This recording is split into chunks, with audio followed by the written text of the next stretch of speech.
सत्ता के ब्रिगेड मैदान से आज टीएमसी ने लोकसभा प्रत्याशियों की लिस्ट जारी कर दी है। वहीं टीएमसी ने बरहमपुर से क्रिकेटर यूसुफ पठान को टिकट दिया है, जो कांग्रेस नेता अधीर रंजन के खिलाफ चुनाव लड़ेंगे। पार्टी ने डायमंड हार्बर से अभिषेक बनर्जी को टिकट दिया है, जो ममता बनर्जी के भतीजे हैं। वहीं दमदम से सौगत रॉय को टिकट मिला है, जो कि पार्टी के बहुत ही अनुभवी नेता हैं।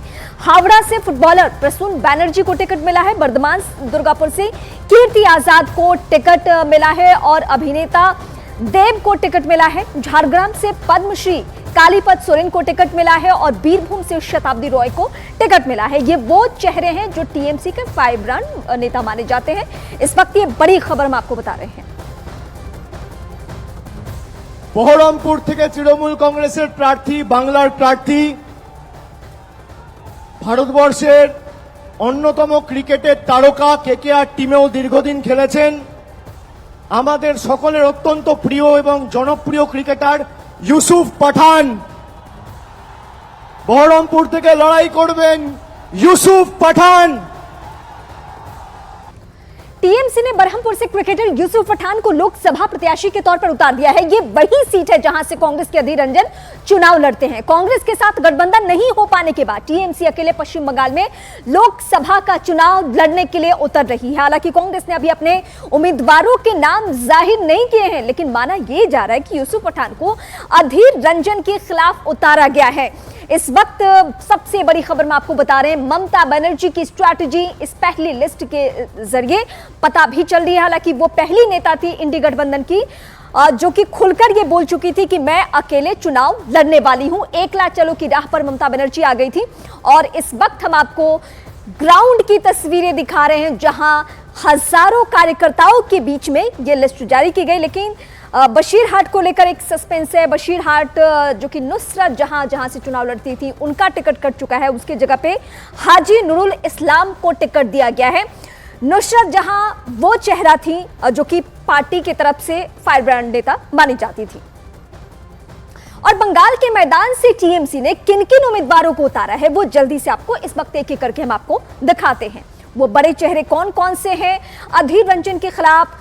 सबसे पहले मैं अभिषेक बनर्जी का नाम लूंगी। डायमंड हार्बर वो जगह जहां से अभिषेक बनर्जी को उतारा गया है। यूसुफ पठान बरहमपुर से अगेंस्ट में कौन है? हालांकि सौगत राय जो कि बहुत अनुभवी नेता माने जाते हैं टीएमसी के, वो दमदम से चुनाव लड़ने वाले हैं, पार्टी की बातें रखते हैं। कीर्ति आजाद बर्धमान दुर्गापुर से ये चुनाव लड़ने वाले हैं। ताल्लुक इनका बिहार से आप सभी को मालूम है।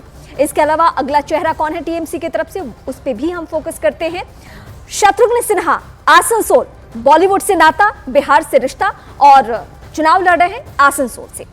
शताब्दी रॉय बीरभूम से, ये वो चेहरा जो कि टीएमसी की है और इन्हें मौका मिला है बीरभूम से। इसके अलावा महुआ मोइत्रा कृष्णानगर से, अब इन्हें चुनाव लड़वाया जा रहा है। राज्यसभा इस बार इन्हें नहीं भेजा गया, चुनावी मैदान में इस वक्त वो उतर चुकी हैं।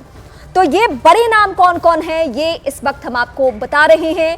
और टीएमसी ने अलग लाइन खींची और वो सीधे एक ग्राउंड में आकर और कार्यकर्ताओं के बीच में अपने उम्मीदवारों की लिस्ट साझा की गई और आज इस पे इस वक्त हम फोकस कर रहे हैं। ममता बनर्जी वो चेहरा जिन्होंने इंडी गठबंधन से अलग होकर, हालांकि अलग तो नहीं है, लेकिन पश्चिम बंगाल में अकेले चुनाव लड़ने का उन्होंने दावा किया और उम्मीदवारी के जरिए सारी तस्वीर साफ हो चुकी है। हालांकि कांग्रेस पार्टी ने पश्चिम बंगाल को लेकर अभी तस्वीरें क्लियर नहीं की है।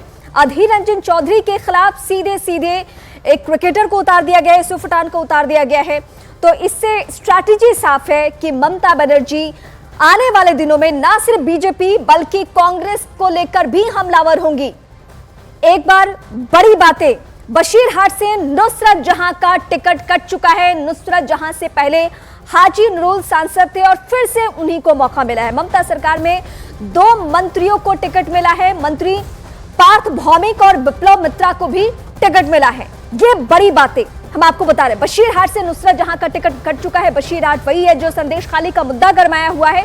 तो नुसरत जहां को क्या कोई सेफ सीट मिलने वाली है, ये बहुत महत्वपूर्ण बात है। मैं सीधे अपनी सहयोगी आशिका का रुख करती हूँ। आशिका, इस लिस्ट को देखकर बहुत सारी बातें सामने आ रही है, लेकिन सबसे पहले तो हम फोकस करते हैं अधीर रंजन चौधरी के सामने यूसुफ पठान। मतलब ममता बनर्जी खुलकर मैदान में सामने आ चुकी है, ना सिर्फ बीजेपी बल्कि कांग्रेस के भी।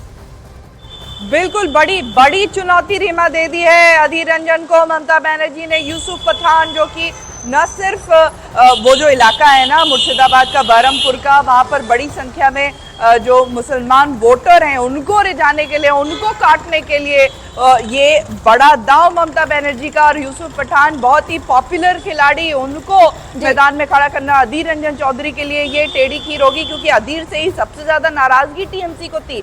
कांग्रेस से भले ही बात बन जाती, लेकिन अधीर के लगातार बयानों से ममता बनर्जी, अभिषेक बनर्जी दोनों नाराज रहते थे। और अब वो खींच सामने दिख रही है, क्योंकि सबसे बड़ा चेहरा ये कह सकते हैं, यूसुफ पठान का सबसे बड़ा सरप्राइज कह सकते हैं, आज ही तृणमूल कांग्रेस में जुड़ने की उनकी खबर आती है और आज ही सीधे कैंडिडेट घोषित कर दिए जाते हैं बरहमपुर से। तो सबसे बड़ा झटका अधीर रंजन चौधरी को ही दिया है टीएमसी। कांग्रेस को हराए ना हराए ममता बनर्जी, लेकिन अधीर रंजन के लिए पूरी तैयारी हो चुकी है। लेकिन आशिका, दो और बड़ी बातें हैं। एक तो महुआ मोइत्रा जो की राज्यसभा नहीं भेजी गई, उन्हें टिकट दिया गया, यानी आप चुनाव लड़िए, जीत के आइए, फिर उसी तरीके से आप लोकसभा में जाइए।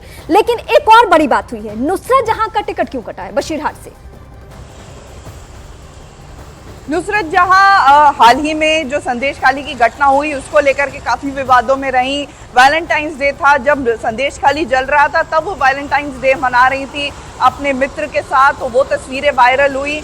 और उसके बाद भी जब उन्होंने बयान दिया तो धारा 144 को जो है वो 177 बोल गई। तो कितनी कम वहां पर जाती थी, क्या नॉलेज थी और कितनी उनके खिलाफ गुस्सा था। जो महिलाएं थी संदेश खाली की, वो लगातार कह रही थी कि एक महिला सांसद है जो कभी जिसका चेहरा हमने नहीं देखा, तो वो गुस्से के मद्देनजर फिर से जो है वो पुराने जो सांसद थे टीएमसी के, उनको वापस लाया गया है। साथ ही साथ आप कृष्णनगर की बात कर रही थी, महुआ मोइत्रा, साफ कर दिया था ममता ने जब उनको जो है निष्कासित कर दिया था कि कृष्णनगर से महुआ ही लड़ेंगी। एकमात्र एक सीट ऐसी थी जिसकी घोषणा ममता ने काफी पहले कर दी थी।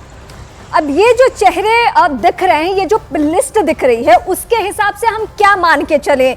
ममता बनर्जी की अकेले लड़ने की जो स्ट्रैटेजी थी वो मतलब क्या पूरा दमखम लगा के वो जीत पाएंगी? क्योंकि पश्चिम बंगाल का जो पिछला अनुभव रहा है, बीजेपी ने बहुत आसानी से सीटें वहां हासिल कर ली थी और पूरे देश का चुनाव एक तरफ, रिजल्ट एक तरफ, और पश्चिम बंगाल में बीजेपी की जड़ें जमनी एक तरफ।